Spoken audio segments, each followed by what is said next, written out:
નમસ્કાર મિત્રો, પ્રજાતંત્રના પ્રશ્નો ભાગ 26માં આપ સૌનું હૃદયપૂર્વક સ્વાગત છે.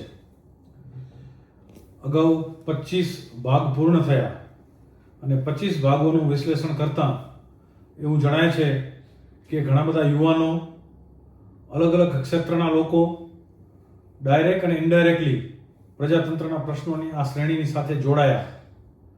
એમણે પોતે ક્યાંક ને ક્યાંક આ પ્રજાતંત્રના પ્રશ્નોની શ્રેણીને આગળ વધારવામાં મદદ કરી. એ દરેકનો હું હૃદયપૂર્વક આભાર વ્યક્ત કરું છું. આ 25 ભાગ પ્રજાતંત્રના પ્રશ્નોના મૂક્યા, એમાં વ્યક્તિગત રીતે મને પણ ઘણું બધું શીખવા મળ્યું. વહીવટી તંત્ર સાથે, સરકારશ્રી સાથે સીધું સંકલન વધારવાની અનુકૂળતા થઈ અને એના કારણે ઘણા બધા સંવેદનશીલ પ્રશ્નો ઉકેલવામાં ક્યાંક ને ક્યાંક આ શ્રેણી મદદરૂપ થઈ.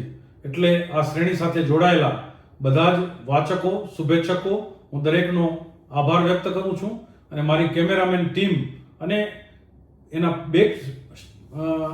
પાછળ રહીને કામ કરતા મારા સાથીદારો, એમનો પણ હું આભાર વ્યક્ત કરું છું. મિત્રો, વિશ્વ ગુજરાતી ભાષા દિવસ. ગુજરાતી ભાષા એટલે આપણી માતૃભાષા, જેને આપણે બોલવી, સાંભળવી ખૂબ ગમે અને ગુજરાતી સાહિત્ય, ગુજરાતના કવિ, ગુજરાતનું ભાષા એ આપણે અનેક જગ્યાએ આપણા જીવનની અંદર આપણે પોતે પણ એનો ઉપયોગ કરતા હોઈએ છીએ અને ક્યાંક ને ક્યાંક એ માતૃભાષા એને આપણે સૌ પ્રેમ કરતા હોઈએ છીએ. મારો પ્રયાસ રહ્યો છે અને હું આપને પણ વિનંતી કરું છું કે આપણે જ્યાં જ્યાં જઈએ ત્યાં મેક્સિમમ આપણી માતૃભાષાને મહત્વ આપીએ, આપણે માતૃભાષાનો ઉપયોગ કરીએ અને તો જ આપણી માતૃભાષાને આપણે વધુ પ્રેમ કરતા આપણા બાળકો સુધી આગળ વધારતા થઈએ. જય જય ગરવી ગુજરાત, જય જય ગરવી ગુજરાત. દીપે અરુણ પ્રભાત, જય જય ગરવી ગુજરાત. આપ સૌનો આ વિશ્વ ગુજરાતી ભાષા દિવસ નિમિત્તે હું આપ સૌને હૃદયપૂર્વકની શુભકામના પાઠવું છું.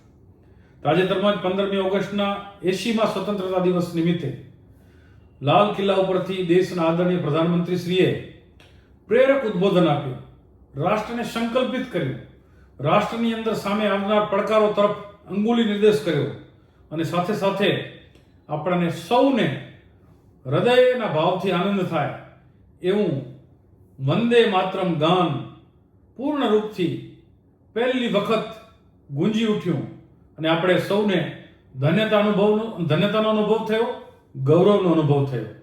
સાથે સાથે 2047ની અંદર વિકસિત ભારત બનાવવાના સંકલ્પને ધ્યાનમાં રાખીને પ્રધાનમંત્રી શ્રીએ સપ્તધારા એટલે 7 શક્તિઓનું આહવાન કર્યું.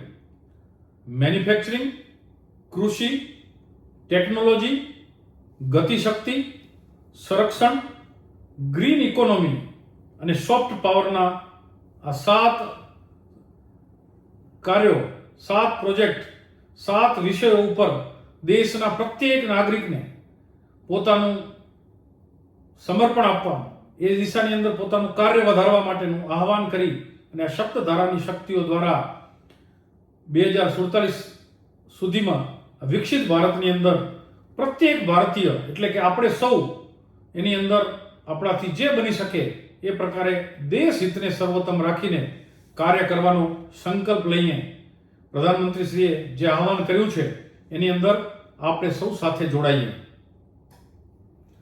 મિત્રો, માનવ વસ્તી કરતાં એક સમયે પશુઓની સંખ્યા વધુ ધરાવતો જિલ્લો, પશુપાલનનો જિલ્લો એવો કચ્છ જિલ્લો, અને એ પશુપાલનના કચ્છ જિલ્લાની અંદર પશુ ચિકિત્સા ક્ષેત્રની અંદર વર્ષોથી આપણી સૌની અપેક્ષાઓ હતી કે પશુધન એ ખૂબ કિંમતી થયું છે, તો એના માટે પશુ ચિકિત્સકો એ કચ્છની ધરતી ઉપર ચિકિત્સક બને, ડોક્ટર બને એ પ્રકારની વ્યવસ્થા હોવી જોઈએ.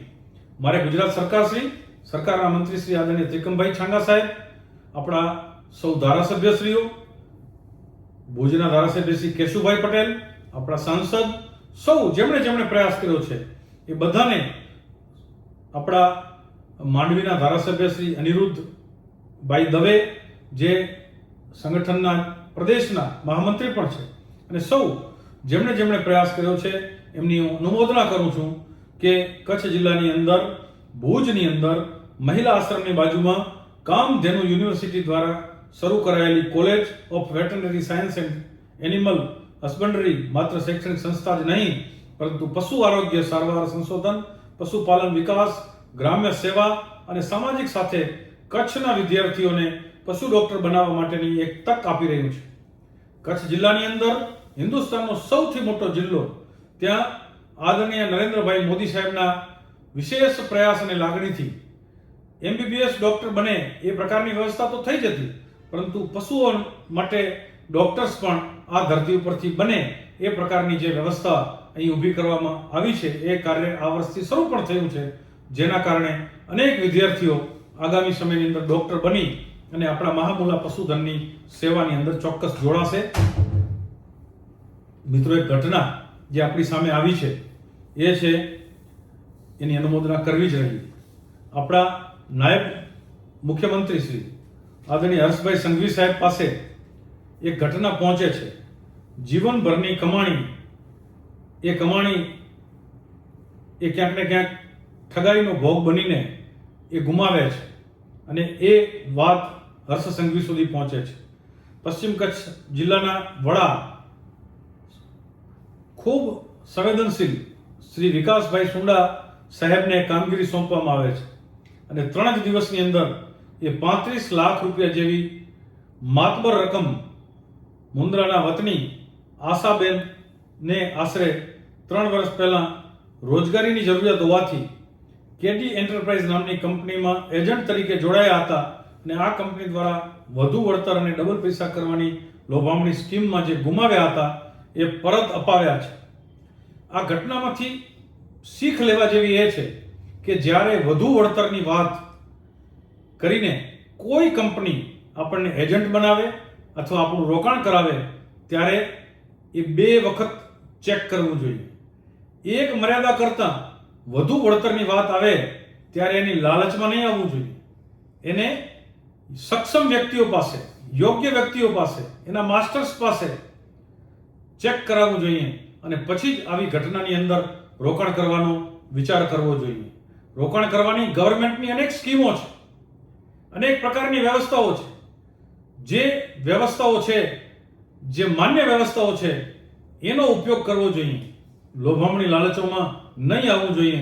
આશાબેનને તો આ રકમ પરત મળી, પણ આવા અનેક લોકો જે છે એ આવી લોભામણી સ્કીમોના ભોગ બન્યા પછી યોગ્ય જગ્યા સુધી નથી પહોંચતા અથવા તો એને મદદ નથી મળતી અને એવા કારણોસર એ પોતાની જીવનભરની કમાણી ગુમાવી બેસતા હોય છે.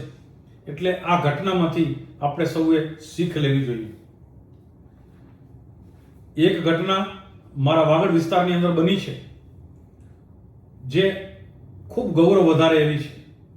દરેક ગામના સામાજિક આગેવાનો એમાંથી પ્રેરણા લેવી પડે એ પ્રકારની છે અને એટલે હું આ પ્રજાતંત્રના પ્રશ્નોની શ્રેણીમાં મૂકું છું. એક તરફ સમગ્ર ગુજરાતમાં દારૂબંધીનો કડક કાયદો છે, પરંતુ તેમ છતાંય દારૂ પકડાવાની અનેક ઘટનાઓ આપણી સામે રોજબરોજ આવે છે.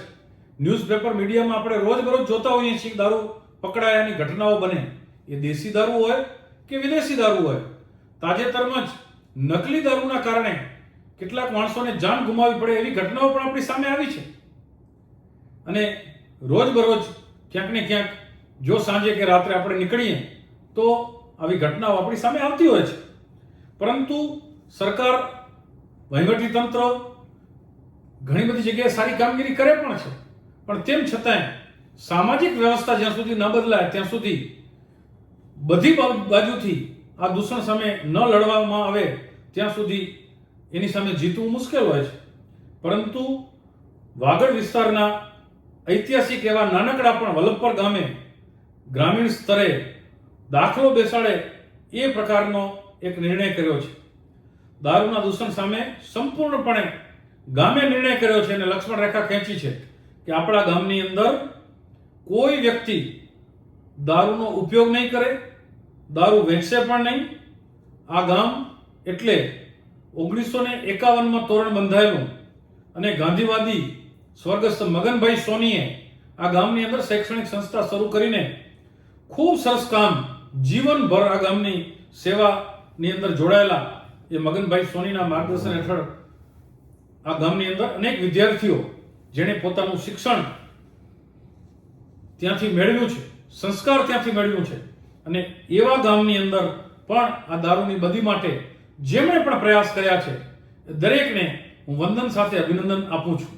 ઘણી વખત આપણને એમ લાગે કે લાગણીમાં લેવાયેલા નિર્ણયો હશે, પરંતુ મેં અગાઉ પણ એક ઘટનાનો ઉલ્લેખ કર્યો હતો કે લગભગ 30 વર્ષ પહેલા બાલાસર ગામે એક નિર્ણય લીધો હતો કે અમારા ગામની અંદર કોઈ વેપારી ગુટકા નહીં વેચે. સાહેબ, આજે પણ એનું ચુસ્તપણે પાલન થાય છે. એટલે વાગડની અંદર લોકો એક વખત નક્કી કરી લે, ગામ એક સાથે નક્કી કરી લે તો ચોક્કસપણે એનું પાલન કરવાની અંદર પ્રયાસો થતા હોય છે. આપણે આશા રાખીએ કે વલ્લભપર ગામના યુવાનોએ જે નિર્ણય લીધો છે, વડીલોને સાથે રાખીને જે નિર્ણય લીધો છે, આ નિર્ણય સામાજિક બદલાવ તરફનો નિર્ણય છે. આ નિર્ણય આજના યુવા ધનને ક્યાંક ને ક્યાંક આ પ્રકારની જે બદીની અંદર ફસાયા છે એમને બહાર નીકાળવા માટે સારું વાતાવરણ પૂરવા માટેનો નિર્ણય છે. આ ગામની જે સંસ્થા છે, ગાંધીવાદી સંસ્થા ત્યાં જે કામ કરે છે, એ સંસ્થા આ પ્રકારના યુવાનોને ક્યાંક ને ક્યાંક અન્ય એની શક્તિઓનો ઉપયોગ થાય એ પ્રકારે, રમતગમતમાં એની શક્તિઓનો ઉપયોગ થાય એ પ્રકારે નવા નવા વર્ગો, એઆઈ, કમ્પ્યુટર, દુનિયાની અંદર શું ચાલી રહ્યું છે એ શીખવા માટે 1 કલાક, અડધો કલાક એનો ઉપયોગ થાય, એના માટે ચોક્કસપણે આ સંસ્થા ક્યાંક ને ક્યાંક વિચાર કરશે. અમે પણ આ સંસ્થાને ઓફર કરીએ છીએ, પત્ર પણ લખશું કે મારી સંસ્થા અથવા અમે વ્યક્તિગત રીતે એમાં ક્યાંય ઉપયોગી થઈ શકતા હોઈએ તો ચોક્કસપણે અમે પણ તમારી સાથે જોડાયેલા રહેશું અને નવી પેઢીના યુવાનો એનામાં રહેલી સ્કિલ, એનો ઉપયોગ રાષ્ટ્ર હિતમાં અને પોતાના પરિવાર અને ગામના હિતમાં, વિસ્તારના હિતમાં કેવી રીતે ઉપયોગ થઈ શકે એ આપણે સૌ સાથે મળીને ચોક્કસપણે કામ કરવું જ જોઈએ. મિત્રો, આપણી પાસે અનેક પ્રશ્નો આવતા હોય છે. આ શ્રેણીની અંદર પણ આપણે સતત અમુક પ્રશ્નો મૂકતા હોઈએ છીએ. પીજીવીસીએલ દ્વારા પ્રી મોન્સૂન કામગીરી, એના ઘણા બધા દાવાઓ, અને છતાંય આપણી સામે આવતી કેટલીય ઘટનાઓ, પશુ મરણની ઘટના, શોર્ટ સર્કિટની ઘટના, ગાંધીધામના ગળપાદર વિસ્તારમાં આવેલ પીજીવીસીએલ નું ખુલ્લી હાલતમાં કોઈ અકસ્માતની રાહ જોઈ રહ્યું હોય એ પ્રકારના ફોટા સાથેના જે અહેવાલો એક સ્કૂલની બાજુની અંદર આ પ્રકારની જે ઘટનાના અહેવાલો આવ્યા છે એ ચિંતાજનક છે. એ જ રીતે ભેજ અને પાણીના કારણે ગમે ત્યારે વીજ અકસ્માત થવાની શક્યતાઓ રહેલી હોય છે. એટલે આવી ઘટનાઓ જોખમી હોય છે. વચ્ચે આજથી 4-5 વર્ષ પહેલા પીજીવીસીએલ દ્વારા ખૂબ સરસ કામગીરી થઈ હતી. દરેક ટ્રાન્સફોર્મરની બાજુમાં એને લોખંડની બાઉન્ડ્રી બનાવવામાં આવી હતી, પણ એ જ બાઉન્ડ્રીને અત્યારે ક્યાંક જોઈએ છીએ ત્યારે એની જાળવણી નથી થતી એવું લાગે છે. ત્યાં જાળી થઈ ગઈ છે, ત્યાં આકડા અને બાવળ ઉગી ગયા છે. તો એ સફાઈની કામગીરી પણ ચોક્કસપણે પીજીવીસીએલે કરવી જ જોઈએ. પીજીવીસીએલના કેટલાક કર્મચારીઓના આપણે અભિનંદન પાઠવીએ અને બિરદાવીએ કે એમણે વરસાદની સિઝનની અંદર પણ મુશ્કેલીઓની વચ્ચે નિષ્ઠાપૂર્વકની કામગીરી કરી છે. પણ આ જ નિષ્ઠાવાન કર્મચારીઓ આ પ્રકારની સ્કૂલોની આજુબાજુમાં કે માનવ વસ્તીની આજુબાજુમાં આ પ્રકારની ઘટનાઓ ન બને એ પ્રી મોન્સૂન કામગીરીનો ભાગ છે અને એને સારી રીતે જો જોવે તો ચોક્કસપણે ક્યાંક ને ક્યાંક અકસ્માતોથી બચી શકાય. મિત્રો, આપણે રોજબરોજ જ્યારે પ્રવાસ કરીએ ત્યારે આપણી સામે ઘટનાઓ આવતી હોય છે. આપણે ક્યાંક લોકોની વચ્ચે બેસીએ ત્યારે લોકો ચર્ચા પણ કરતા હોય છે, પણ અમુક પ્રકારના માનસિક ભયના કારણે ખુલ્લીને નથી બોલતા હોતા. આપણી સામે કેટલાય ડમ્પરો કચ્છની અંદર એવા ફરતા હોય છે કે જે ખનીજનું પરિવહન કરતા હોય, નમકનું પરિવહન કરતા હોય. એના ઉપર તાડપત્રી સારી રીતે ઢાંકવી જોઈએ. કેટલીક જગ્યાએ ઢાંકેલી હોય છે, કેટલીક જગ્યાએ બિલકુલ નથી હોતી, અથવા તો કેટલીક જગ્યાએ ઢાંકેલી હોય છે તો તૂટેલી હોય છે. અને તૂટેલી હોવાના કારણે એ ખનીજ અથવા તો નમક એ સતત હાઈવે ઉપર ઢોળાતું જતું હોય, એના કારણે બાઇક ચાલકોને ખૂબ તકલીફ પડતી હોય છે. અને મીઠું તો ક્યારેક એની સાથે નીચેથી પાણી પણ ટપકતું હોય, એ પાણી ચિકાસવાળું હોવાના કારણે અકસ્માતોની અનેક ઘટનાઓ આપણી સામે આવતી હોય છે. ગ્રામ્ય વિસ્તારની અંદર સિંગલ રસ્તાઓ ઉપર જ્યારે આ પ્રકારના ટ્રકો આપણી સામે આવે ત્યારે ઉપરથી માટીના ઢેફા એટલે કે મોટી સાઈઝના ટુકડા ક્યારેક ક્યારેક નીચે પડે ત્યારે માત્ર બાઇક ચાલક નહીં પણ નાની ગાડી ઉપર જતા લોકો પણ ભયભીત થતા હોય છે. એટલે આવી બાબતો એ બિઝનેસ કરે એ જરૂરી છે, એ પણ એક રોજગારીનું મોટું માધ્યમ છે આ જિલ્લાની અંદર. આપણે એનો કોઈ વિરોધી નથી, પરંતુ સાથે સાથે પ્રજાજનોને કોઈ નુકસાન થાય ને કોઈને નાનકડું પણ કામ વધારાનું કરવું પડતું હોય તો ન કરે, આ વૃત્તિ કેટલા અંશે વ્યાજબી છે.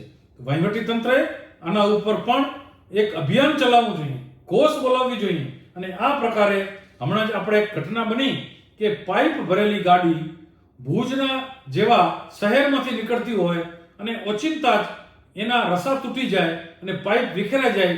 સદનસીબે કોઈ જાનહાનિ ન થઈ, અને જાનહાનિ ન થઈ એટલે આપણે એને ગંભીરતાથી ન લઈએ, આ વ્યાજબી નથી. તો પાઇપ ભરવા માટેના પણ જે નિયમો છે એ નિયમોનું પાલન થાય, એ દિશાની અંદર તાલપત્રી લગાવવાનું પાલન થાય. વધુ લંબાઈની કેટલીક વસ્તુઓ જ્યારે ભરવામાં આવતી હોય એના માટેના પણ આરટીઓ નિયમો બનાવેલા છે. એ આ બધા જ નિયમોનો ચોક્કસપણે પાલન થાય તો માનવ વ્યક્તિઓને નુકસાની થવાની ઘટનાઓ છે એનાથી આપણે ચોક્કસપણે બચી શકીએ. મિત્રો, કેટલાય રસ્તા ઉપર જ્યારે આપણે નીકળીએ ત્યારે આપણને એમ લાગે કે આ રસ્તા ઉપર માત્ર રેલિંગ હોય તો અકસ્માતથી બચી શકાય. કેટલાય રસ્તા ઉપર માત્ર કટ હોય, ત્યાં જો થોડા પટ્ટા લગાડવામાં આવ્યા હોય તો એનાથી આપણે બચી શકાય.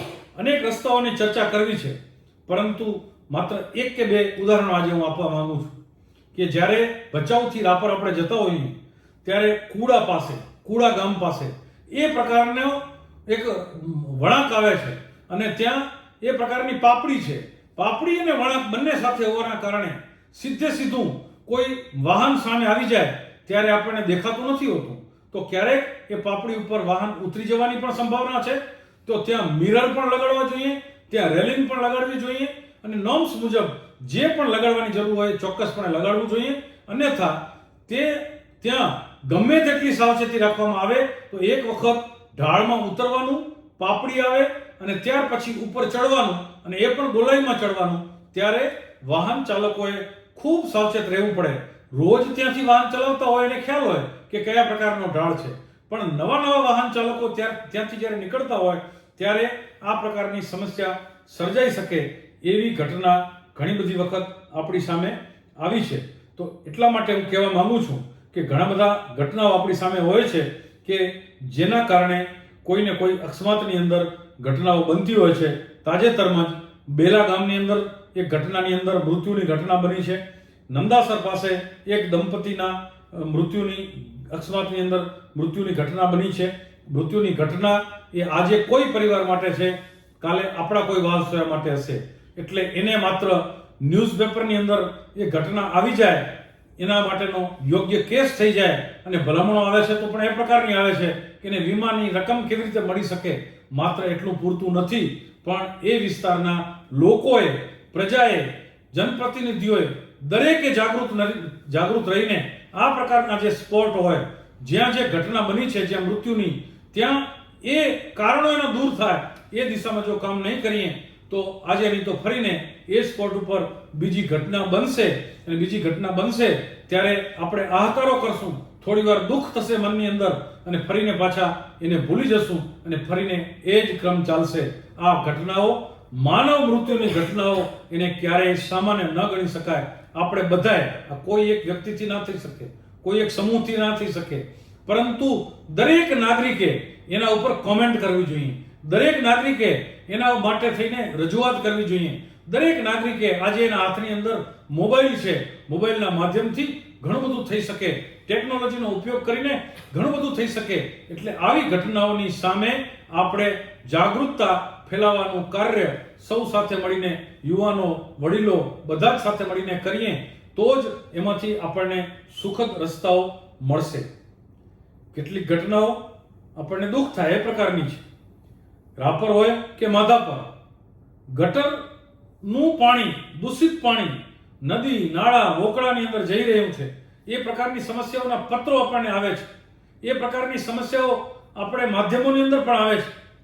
તમે કલ્પના કરો, ગટરનું પાણી સીધે સીધું નદી કે નાળાની અંદર જાય તો એના કારણે પર્યાવરણને ખૂબ મોટું નુકસાન થાય. એની આજુબાજુમાં રહેતા લોકોને જીવન એનું ખૂબ મુશ્કેલ બને. રાપર શહેરમાંથી એપીએમસીની બાજુમાંથી એક નાગરિક, મને લગભગ એનો દર 2-3 મહિને ફોન આવે, પ્રયાસ થાય એ ગટરનું પાણી જે નીકળે છે એ ગટરનું પાણીનું સોલ્યુશન પણ થાય, ફરીને થોડા સમય પછી ત્યાં ગટરની ચેમ્બરમાંથી પાણી નીકળે. એ લોકો કદાચ આર્થિક રીતે નાના છે, નબળા છે, પરંતુ આ દેશના નાગરિક છે અને એના પણ બાળકો, એનો પરિવાર જ્યાં રહે છે ત્યાં ગંદકી ફેલાય, ગટરનું પાણી નીકળે. તમે કલ્પના કરો એના માટે એનું જીવન જીવવું કેટલું મુશ્કેલ બનતું હશે. તો એના કારણો દૂર કરવા જોઈએ. નાના માણસો, નાની વસ્તી, એ ઝૂંપડામાં રહેતા હોય કે કોઈ નાની વસ્તીમાં રહેતા હોય, પણ એને પણ સારી રીતે દુર્ગંધથી દૂર રહીને સ્વચ્છતા સાથે પોતાનું જીવન જીવવાનો અધિકાર તો છે જ. એટલે ચૂંટાયેલા લોકો હોય કે કર્મચારીઓ હોય, એને સંવેદના સાથે પોતપોતાના વિસ્તારની અંદર આ પ્રકારની ઉભરાતી ગટરોના કારણે નદી નાળાની અંદર જતું પાણી, એવી ઘટનાઓને પ્રાયોરિટી આપીને, કારણ કે ઘણી વખત નદી નાળામાં પાણી જતું હોય અને એની આજુબાજુમાં રહેતા લોકો છે એ સામાન્ય હોય, ગરીબ હોય, એટલે એનો અવાજ ન હોઈ શકે. એ વિનંતી કરે પણ આપણે એને મહત્વ ઓછું આપીએ, એને પ્રાયોરિટી ના આપીએ અને લાંબા સમય સુધી દુર્ગંધ ફેલાય, મુશ્કેલીઓ સર્જાય. તો એવા કારણોસર ઘણી બધી ઘટનાઓ આપણી સામે આવે છે. પછી એ ભુજની હોય, માધાપરની હોય કે રાપરની હોય. ધારાનગર, ભુજની અંદર ધારાનગર કરીને છે, ત્યાંની ગટરની સમસ્યાઓ છે. ઉમેદનગર પાસેના તળાવમાં પણ આવી જ ઘટનાઓ છે. અરે ભુજનું એક આખું તળાવ, જેની અંદર શહેરનું ગટરનું પાણી જવાના કારણે જળકુંભી થાય અને આખા શહેરમાંથી આપણે એને રોજ જોયા કરીએ. ચિંતા કરવાની જરૂર છે. આપણું શહેર છે, આપણે રહીએ છીએ. ગટરનું પાણી, એનો કેવી રીતે ઉપયોગ થાય, સદુપયોગ થાય, એના માટે કાર્ય કરવું જ જોઈએ. વ્યવસ્થાઓ છે, યોજનાઓ છે, પણ એનો અમલ યોગ્ય રીતે નથી થતો અને એના કારણે આપણે પણ, પ્રજા પણ, આપણે રોજ એ પ્રકારની સમસ્યાથી ટેવાઈ ગયા છે. એટલે આપણે અવાજ નથી બનતા. જ્યાં સુધી લોકશાહીની અંદર અવાજ ન ઉઠાવીએ ત્યાં સુધી સફળતાઓ નથી મળતી હોતી. અને આજના યુગની અંદર અવાજ ઉઠાવવા માટે બહુ સમય આપવાની જરૂર નથી. આજના યુગની અંદર વિનમ્રતાથી સાચી સમસ્યા, એનો ફોટોગ્રાફ અથવા વિડીયો બનાવીને આપણે જે તે વિસ્તારની ઓથોરિટીને ચોક્કસપણે મોકલી શકીએ અને એમાં કશું જ ખોટું નથી. કોઈ એને નેગેટિવ ના લે. સકારાત્મક રીતે આપણે એ સમસ્યા વહીવટી તંત્ર સુધી પહોંચાડી અને એના ઉકેલની દિશાની અંદર કામ કરી શકીએ અને કરવું જ જોઈએ.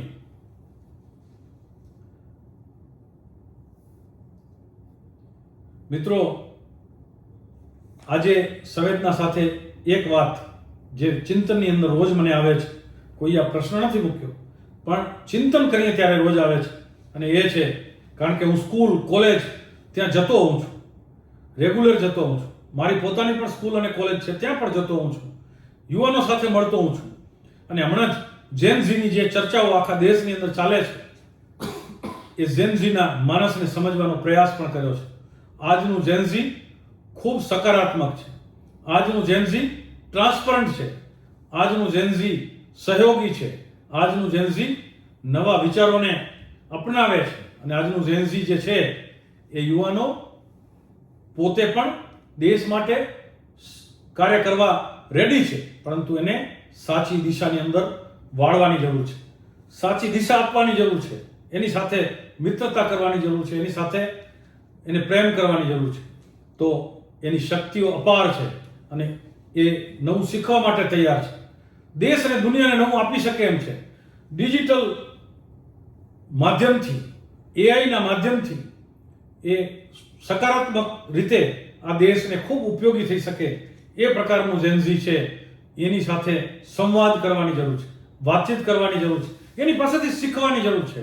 તો આ પ્રકારના જેન ઝીને આપણે બધા જ માત્ર વોટ બેંક ના સમજીએ, પરંતુ એ શક્તિ 2047ના વિકસિત ભારતની અંદર એ શક્તિનો દેશ હિતની અંદર સકારાત્મક ઉપયોગ કરીએ તો મને લાગે છે કે દરેક શૈક્ષણિક સંસ્થાઓએ, દરેક આ યુવાનો સાથે કામ કરતી સામાજિક સંસ્થાઓ અને જ્યાં જ્યાં યુવાનોના સંગઠન છે એ પ્રકારની એનજીઓએ પોતે પણ જે કાર્યક્રમો બનાવે છે એને પોઝિટિવ રીતે એની સાથે બેસીને જેનઝી શું ઈચ્છે છે, યુવાનો શું ઈચ્છે છે એની સાથે ડિસ્કસ કરીને એમને દરેક કાર્યમાં જોડીને જો કામ કરવામાં આવે તો આ શક્તિ રાષ્ટ્ર માટે, વિસ્તાર માટે, સમાજ માટે, દરેક માટે ખૂબ ઉપયોગી થઈ શકે એ પ્રકારની આ શક્તિનો અનુભવ આપણને થયા વગર રહે નહીં. ગત સમય દરમિયાન માધાપરની એમએસવી હાઈસ્કૂલની અંદર મારે ઘણા બધા વિદ્યાર્થીઓ સાથે મળવાનું થયું, એમને ડાયરેક્ટ પૂછવાનું થયું, એ વ્યસનની અંદર ન ફસાય એના માટે સંકલ્પિત કરવા માટે એમની સાથે સંવાદ કરવાનું થયું. હું એમ ચોક્કસપણે કહું છું કે માધાપરની એ એમએસવી હાઈસ્કૂલ ખૂબ સકારાત્મક રીતે ઉત્તમ કામ કરી રહી છે. ત્યાંના ટ્રસ્ટીઓ, ત્યાંના કાર્યકર્તાઓ, ત્યાંના પ્રિન્સિપલ અને શિક્ષકો એની હું વંદન સાથે અનુમોદના કરું છું. અલગ અલગ પ્રકારની ત્યાં એક્ટિવિટી થઈ રહી છે. ત્યાં યુવાનોમાં એના ફ્યુચર માટેના નવા વિચારોનું રોપણ થઈ રહ્યું છે. ત્યાં દીકરીઓ સાથે જ્યારે સંવાદ કર્યો આપણને ગૌરવ થાય. એનો કોન્સેપ્ટ ક્લિયર છે, મારે શું બનવું છે અને મારે એના માટે શું શું કરવું જોઈએ એનો કોન્સેપ્ટ બહુ જ ક્લિયર છે. એટલે આવા યુવાનો સાથે જ્યારે બેસીએ છીએ ત્યારે એમ લાગે કે મારા જેવા અનેક લોકો, અનેક જાહેર જીવનના લોકો, સામાજિક સંસ્થા સાથે કામ કરતા લોકો, ધાર્મિક કાર્યોની અંદર જોડાયેલા યુવાન સાધુ સંતો, એમણે પણ આગળ આવીને, સમાજ જીવનના લોકોએ આગળ આવીને, રાજનીતિક જીવનના યુવા નેતાઓએ આગળ આવીને જેનઝી સાથે સકારાત્મક સંદેશ આપીને એ વ્યસનની અંદર ન જાય પણ એની શક્તિઓ જે છે એનો સકારાત્મક ઉપયોગ થાય એ દિશામાં ચોક્કસપણે આપણે કામ કરીએ. મિત્રો, જ્યારે જ્યારે કોઈ હોસ્પિટલોમાં જતા હોઈએ છીએ અને લગભગ દર મહિને 20 થી 25 કદાચ એનાથી વધુ દર્દીઓ વાગડ વિસ્તારમાંથી કે અન્ય વિસ્તારમાંથી સીધા એ કોઈને કોઈ મદદ માટે, કોઈને કોઈ રીતે એની સ્થિતિ જે ખરાબ થઈ હોય ત્યારે એમાં ઉપયોગ કઈ રીતે થઈ શકાય એના માટે જ્યારે ફોન આવે ત્યારે મારી ઓફિસમાં એવી વ્યવસ્થા મેં રાખી છે કે વાગડના બધા દર્દીઓ માટે અમે ક્યાંક ને ક્યાંક અમારાથી થતું કરવાનો પ્રયાસ કરીએ છીએ. હમણાં જે કેટલીક દર્દીઓ મારા સામે આવે છે એની અંદર કિડનીની બીમારી વધી હોય એવું ધ્યાનમાં આવે છે. નાના સેન્ટરની અંદર પણ ડાયાલિસિસ વધતા જાય છે. કેટલાક રિપોર્ટનો સ્ટડી કરીએ ત્યારે એવું ધ્યાનમાં આવે છે કે 20 વર્ષથી વધુ વર્ષના ઉંમરના લોકોએ વર્ષની અંદર કમસે કમ એક વાર પોતાનો આ પ્રકારની જે કિડનીની તપાસ છે એ ક્યાંક ને ક્યાંક અનુકૂળતાએ કરાવી લેવી જરૂરી છે. દેશની અંદર રોજે રોજ આ પ્રકારના દર્દીઓ, ડાયાલિસિસના દર્દીઓ વધી રહ્યા છે. 2021-22માં 2.73 લાખ દર્દી હતા, એ 25-26ની અંદર 5.61 લાખ દર્દી થયા છે. 2021 થી 2025 દરમિયાન કિડની ટ્રાન્સપ્લાન્ટની 685 થી વધુ ઘટનાઓ જે વધીને 1099 થઈ છે. એટલે 5 વર્ષમાં 60% કિડની ટ્રાન્સપ્લાન્ટની ઘટનાઓની અંદર વધારો થયો છે. કિડની ફેલ થયા બાદ અઠવાડિયામાં 3 વાર ડાયાલિસિસ જરૂરી છે. ખાનગી કેન્દ્રમાં એક સેશનનો ખર્ચ 1800 રૂપિયાથી કરીને 3500 રૂપિયા છે. 12 સેશન પાછળ 21,600 થી 42,000 રૂપિયાનો ખર્ચ થાય છે. 2025ના અભ્યાસ મુજબ 280 સરકારી અને 300 ખાનગી ડાયાલિસિસ કેન્દ્રો છે, જ્યારે 10 થી 13,000 ડાયાલિસિસ પર છે. આ બીમારીને અટકાવવા 20 વર્ષથી વધુ વયના લોકો દર 6 મહિને કિડનીની તપાસ થાય એ ખૂબ જરૂરી છે. એના કારણો દૂર કરવા માટે ક્યાંક ને ક્યાંક આપણે જે ખોરાક લઈએ છીએ એ ખોરાક ક્વોલિટી ખોરાક લઈએ છીએ કે નહીં, એની અંદર કેવા પ્રકારના કોઈ રાસાયણિક કેમિકલ છે કે નહીં. મારે મહારાષ્ટ્ર સરકાર અને ગુજરાત સરકાર આ બંનેને અભિનંદન આપવા છે.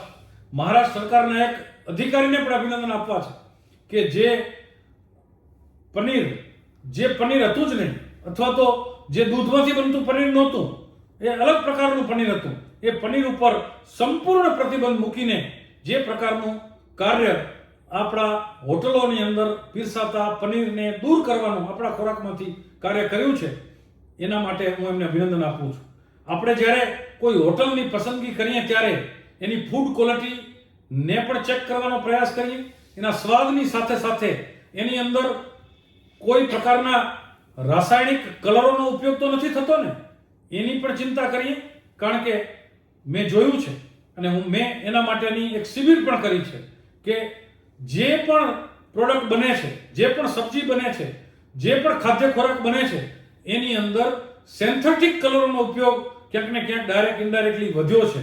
એટલે જે હોટલમાં આપણે જઈએ છીએ ત્યાં ઘી શુદ્ધ છે કે નહીં, પનીર શુદ્ધ છે કે નહીં, કલરનો ઉપયોગ થાય છે કે નહીં, ગ્રેવી જે છે એ કેટલા દિવસની ત્યાં રાખવામાં આવે છે, આવી નાની નાની બાબતોના પ્રશ્નો અગર આપણે પૂછીએ હોટલની અંદર અને ત્યાર પછી આપણને જે લાગે કે આ ખોરાક આપણે લીધા પછી યોગ્ય નથી, તો એના માટે જે ઓનલાઈન જે આપણે એને માર્ક્સ આપવાના હોય છે એની અંદર આપણે યોગ્ય માર્ક્સ આપીએ, આપણને અયોગ્ય લાગે તો એ પ્રકારનો ગ્રેડ આપીએ જેથી કરીને બીજા કસ્ટમર ત્યાં ન છેતરાય. આ પ્રકારની એક ઉપભોક્તા તરીકે જો જાગૃતતા સાથે આપણે કામ કરશું તો લાંબા ગાળે આ પ્રકારના ખોરાકોની અંદર આવતી ભેળસેળ એનાથી બચશું.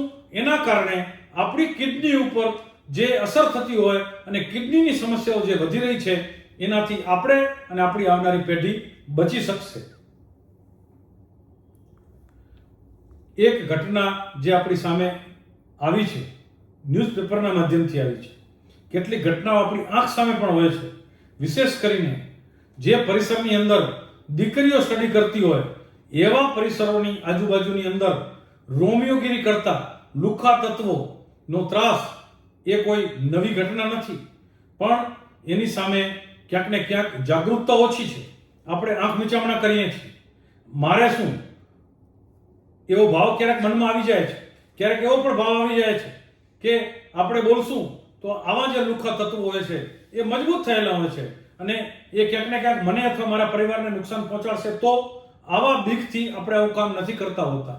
શૈક્ષણિક સંસ્થાઓએ અને સાથે સાથે વાલીઓએ પણ આ પ્રકારની એક કમિટીની રચના કરીને આ જ્યાં દીકરીઓનો અભ્યાસ થતો હોય એવી કોલેજ કે હાઈસ્કૂલોના પરિસરની આજુબાજુની અંદર સમયાંતરે પોલીસ તો આ કામગીરી પોલીસને તો કરવાની જ છે, પરંતુ પોલીસ આવી કામગીરી કરે એના માટે જાગૃતતા સાથે આપણે પણ એ પોલીસને જાગૃત રાખવાનું કામ કરવું પડે. તો જ આપણી દીકરીઓ એ ક્યાંક ને ક્યાંક આવા અસામાજિક તત્વો, જે લુખ્ખા તત્વો અથવા તો રોમિયોગીરી કરતા તત્વોના ત્રાસથી બચી શકશે. ઘણી વખત દીકરીઓ પણ એનું રિઝલ્ટ નહીં મળે એવા ભયે અથવા તો મને અથવા મારા પરિવારને તકલીફ પડશે એવા ભયે આવી વાત જે યોગ્ય જગ્યા સુધી પહોંચાડવી પડે ત્યાં પહોંચાડતા નથી હોતા. તો સરકારશ્રીની જે પણ સહાયતા માટેની સ્કીમ છે, સહાયતા માટેના નંબર છે, ત્યાં આવી વાત ચોક્કસપણે પહોંચાડવી જોઈએ અને આગ્રહપૂર્વક કહેવું જોઈએ કે મારી ઓળખ જે છે એ ગુપ્ત રાખવામાં આવે. તમે જો તમારી આવી વાત કરશો કે મારી વાત ઓળખ ગુપ્ત રાખવામાં આવે તો એ અધિકારી, પોલીસ ડિપાર્ટમેન્ટ ચોક્કસપણે તમારી વાત ગુપ્ત રાખીને તમને મદદ કરશે એવો ભરોસો આપણે આપણા અધિકારીઓ ઉપર રાખવો જ જોઈએ. ઘણી બધી વાત થઈ શકે, પરંતુ પ્રજાતંત્રોની આ પ્રશ્નોની શ્રેણીમાં કેટલીક કોમેન્ટો જે આવી છે એના ઉપરની પણ ચર્ચા કરીને આપણે આ વિષયને પૂર્ણતા તરફ લઈ જઈએ. વણોઈ વાંઢના કેટલાક વિદ્યાર્થીઓએ સૂચન મોકલ્યું છે કે વણોઈ વાંઢથી અમે સુવઈ રોજ અભ્યાસ કરવા માટે જઈએ છીએ, ત્યાં વિદ્યાર્થીઓ માટે કોઈ બસની અથવા તો વાહન વ્યવહારની વ્યવસ્થા નથી, તો એના કારણે અમને વિદ્યાર્થીઓને તકલીફ પડે છે. બિલકુલ સાચી વાત છે. આપણે તમારા ટાઈમિંગની ડિટેલ મેળવીને એ દિશાની અંદર એસટી ડિપાર્ટમેન્ટ કોઈ બસની વ્યવસ્થા આપી શકે કે કેમ, અથવા તો વિદ્યાર્થીઓની સંખ્યા કેટલી છે, આ બધી જ બાબતો થોડી ડિટેલ સાથે મૂકશો તો એને થોડું આગળ વધારવા માટેનો આપણે ચોક્કસપણે પ્રયાસ કરશું. જે જાડેજા રાજુભાઈએ આ પ્રશ્ન મૂક્યો છે એમની જાગૃતતા માટે આપણે એને અભિનંદન આપીએ છીએ. અનિલભાઈ ગરવા જે એમણે ચિંતા વ્યક્ત કરી છે, જે હમણાં જ આપણે વાત કરી એની સાથે એમણે વધારામાં ચિંતા વ્યક્ત કરી છે કે જ્યાં સ્કૂલ હોય છે, ઘણી વખત ગામડાઓની અંદર સ્કૂલ જ્યારે બનાવવામાં આવે નવી સ્કૂલ, ત્યારે એના લોકેશનને મહત્વ નથી આપવામાં આવ્યું હોય. ગામની બહાર જ્યાં જગ્યા સરકારી પડી હોય ત્યાં આપણે સ્કૂલ બનાવી દઈએ, એના પરિણામો લાંબા ગાળે આપણે ભોગવવા પડતા હોય છે. એમની ચિંતા સાચી છે કે ઘણી બધી સ્કૂલોની આજુબાજુમાં ત્યાં દારૂ વેચવાની ઘટનાઓ પણ સામે આવતી હોય છે, અથવા તો ગુટખા પણ એની આજુબાજુમાં, અથવા બીજી પણ વ્યસનની વસ્તુઓ એની આજુબાજુની અંદર વેચાતી હોય છે. તો જાગૃતતા સાથે ખાનગી પત્ર આપણે આપણા વહીવટીતંત્રને લખી શકાય. અમને પણ મૂકશો તો અમે પણ ખુલીને એ વિષયની અંદર વહીવટીતંત્ર સુધી પત્ર પહોંચાડવાનો ચોક્કસ પ્રયાસ કરશું. એ અનિલભાઈ ગરવાની ચિંતા સાચી છે. આવી ઘટનાઓ ઘણી બધી આપણી સામે ક્યાંક ને ક્યાંક દેખાતી હોય છે, આવતી પણ હોય છે. તો આવા થોડી ડિટેલ સાથે જો મૂકશો તો આપણે એને આગળ ચોક્કસપણે વધારવાનો પ્રયાસ કરશું. એક ઘટના અમારી પાસે આવી છે કે જનતામાં થોડી નિરાશા વધતી હોય એવું લાગે છે. નશો, ભ્રષ્ટાચાર, ખનીજ ચોરી, હપ્તા ચોરી, દબાણ હટાવ નીતિ સાથે કંપનીઓના વિવાદ, જનતાની સાથેનું જે પ્રકારનું વલણ છે એ નિરાશા આવે છે એ પ્રકારનું છે. આદમભાઈ શેઠિયા એમણે આ પ્રકારની વાત મૂકી છે. નકારાત્મકતાથી ક્યારેય આગળ ન વધારી શકાય મિત્રો. નકારાત્મક વિષયો આપણી સામે ઘણા બધા આવતા હોય છે, પણ સાથે સાથે અનેક પોઝિટિવ બાબતો પણ આપણી સામે આવે છે. ચોક્કસપણે તમે જે ચિંતા વ્યક્ત કરી છે, આવી બાબતોની અંદર નાગરિકો, ચૂંટાયેલા લોકો દરેકને સાથે મળીને જાગૃતતા સાથે કામ કરીએ તો ધીરે ધીરે એમાંથી બહાર પણ નીકળી શકાય. પણ આખરે જાગૃતતા વગર કશું જ થતું નથી હોતું. નિરાશાથી કોઈ કામ ન થઈ શકે. આશાથી જ આગળ વધી શકાય. આશા અમર હોય છે અને સકારાત્મકતા સાથે, પોઝિટિવનેસ સાથે આપણે કોઈ પણ કાર્યની અંદર આગળ વધારીએ, લાગ્યા રહીએ, મંડ્યા પડીએ તો ચોક્કસપણે એક દિવસ એનું સારું રિઝલ્ટ મળતું હોય છે. આદરણીય પ્રધાનમંત્રી નરેન્દ્ર મોદી સાહેબ દેશ આખાને જે પ્રકારની એમણે જ્યારે શાસનની ધુરા સંભાળી ત્યારે આખા દેશમાં નિરાશાનું વાતાવરણ હતું. 2014 પછી આપણે અનુભૂતિ કરીએ છીએ કે આખા દેશને આશા સાથે જે પ્રકારે ડેવલપ કર્યો છે, જે પ્રકારે આગળ લઈ જઈ રહ્યા છે, એ પ્રકારે સમગ્ર વિશ્વ જેની નોંધ લે, આખા વિશ્વની અંદર ભારતની શક્તિઓને વિશ્વ સમક્ષ મૂકવાનું જે કામ કર્યું છે, એમ આપણામાં રહેલી સકારાત્મક બાબતો, જેમ અમે પણ આ પ્રજાતંત્રના પ્રશ્નોમાં જે સકારાત્મક બાબતો અમને મળે એને દુનિયા સમક્ષ, લોકો સમક્ષ મૂકવાનો પ્રયાસ કરીએ છીએ, એમ આપણી આજુબાજુમાં પોઝિટિવ બાબતો રોજ બનતી હોય છે. એ પોઝિટિવ બાબતોને લોકો સમક્ષ મૂકવા માટેનો આપણને જ્યાં પણ અવસર મળે ત્યાં ચોક્કસપણે મૂકીએ. પણ તેમ છતાં તમારી જે ચિંતાઓ છે એ દિશાની અંદર પણ આપણે સકારાત્મક રીતે, કોઈ નેગેટિવ રીતે નહીં, પણ સકારાત્મક રીતે યોગ્ય જગ્યા ઉપર મૂકી અને એને એમાંથી બહાર નીકળવાનો પ્રયાસ સૌ સાથે મળીને ચોક્કસપણે કરતા જ રહેશું. એક સુખલાલભાઈ સોની એમણે પ્રશ્ન મૂક્યો છે ઉલેટવાસ રાપર વિસ્તારની અંદર, અને એમનો પ્રશ્ન છે ઉલેટવાસનો પ્રશ્ન હલ થતો જ નથી. કાયમી ધોરણે ત્યાં સફાઈ થતી નથી. સફાઈની સમસ્યા અનેક જગ્યાએથી આવે છે. નગરપાલિકાઓ મોંઘા કોન્ટ્રાક્ટ આપે છે, પરંતુ એ કોન્ટ્રાક્ટરો યોગ્ય રીતે કામ કરે છે કે નહીં એના ઉપર મોનિટરિંગ જે પ્રકારે થવું જોઈએ એ નથી થતું. એટલે મોનિટરિંગ સૌથી અગત્યનું છે. થોડા સમય પહેલા જ એકતાનગર ઓનર્સ એસોસિએશનની મિટિંગમાં પણ મારે જવાનું થયું હતું અને ત્યાં પણ આ જ પ્રકારની સમસ્યાઓ સામે આવી હતી. એટલે જે કોન્ટ્રાક્ટ કંઈક ટેમ્પરરી, એ કોન્ટ્રાક્ટરનો કોન્ટ્રાક્ટ પૂરો થયો અને નવા કોન્ટ્રાક્ટરને કામ નથી અપાયું, એ પ્રકારની વાત મારી પાસે આવી હતી. એ વાત સાચી છે કે નહીં મને ખબર નથી, હું એની પુષ્ટિ નથી કરતો, પરંતુ તેમ છતાં જે સફાઈનું કામ છે એ નિયમિત રીતે ચોક્કસપણે થાય, એનું મોનિટરિંગ ખૂબ સરસ રીતે થાય, એ જોવા માટે ચૂંટાયેલા નગરસેવકો અને સાથે સાથે કર્મચારીઓ બધા જ સાથે મળીને કામ કરે. અમે પણ નગરપાલિકાને તમારો આ પ્રશ્ન પહોંચાડવાનો ચોક્કસપણે પ્રયાસ કરશું. તમારી જાગૃતતા માટે તમને અભિનંદન. ભગવતી કલેક્શન એમણે કોઈ એક પ્રશ્ન મૂક્યો છે. પંકજભાઈ, પબ્લિકને સીધું ને સાદું શીખવો. કર્મચારી અને નેતા દેશ માટે બહુ જ ઓછું વિચારે છે અને ઘર માટે એટલું બધું ભેગું કરે છે કે ન કરો એની વાત. મિત્ર, નકારાત્મકતા પણ હોય છે અને ખૂબ સારી બાબતો પણ હોય છે. બધા જ રાજનેતા આ પ્રકારના છે એવું પણ ના કહી શકાય. બધા જ કર્મચારી અથવા અધિકારી પણ આ પ્રકારના છે એવું પણ ના કહી શકાય. મેં એવા પણ અધિકારીઓ જોયા છે કે જે ના જીવનની અંદર સત્યનિષ્ઠા, ઈમાનદારી અને રાષ્ટ્રભક્તિ સાથે એને જે કામ સોંપવામાં આવ્યું હોય એ કરે છે. ઘણા બધા એવા અધિકારીઓ છે, ઘણા બધા એવા રાજનેતાઓ છે જેને દૂર દૂર સુધી આ પ્રકારની પૈસા, જાત જમાડ, ભ્રષ્ટાચારની બાબત એને બિલકુલ એના સ્પર્શ પણ નથી થયો. ઘણા બધા અધિકારીની વાત કરું, પરંતુ મારે આજે વાત તમારા પ્રશ્નના કારણે કરવી છે. આપણા મૂળ રાપર તાલુકાના જાટાવાળા ગામના ડી.કે. પારેખ, ધીરજભાઈ પારેખ સીએમ ઓફિસમાં કામ કરે છે. આમ તો એમની નિવૃત્તિ થઈ છે, પરંતુ એમની ઈમાનદારીના કારણે આદરણીય મુખ્યમંત્રીશ્રીએ એમને વધુ સમય માટે મુખ્યમંત્રી ઓફિસમાં કામ કરવા માટેની જવાબદારી સોંપી છે. વ્યક્તિગત રીતે મારે ઘણી વખત મળવાનું થાય છે. હમણાં જ મારા સમાજની હોસ્ટેલના કાર્ય માટે પણ એમને મળવાનું થયું હતું. સાહેબ, એમની સાદગી, એમનું જીવન, એના જીવનની અંદર સરકારી ગાડીનો ઉપયોગ પણ પોતાના પરિવાર પોતે હાજર ન હોય ત્યાં સુધી ન કરવો જોઈએ એ પ્રકારની નિયમો સહજતાથી, એ કોઈ વિશેષતા પણ પોતાની નથી બતાવતા. એવા રાજનેતાઓ પણ મેં ઘણા બધા જોયા છે. એમની સાથે હું બેઠો છું, એમને હું મળ્યો છું, એમના પરિવારને મળ્યો છું. સાહેબ, બિહારની અંદર ભભુઆ હું ગયો હતો.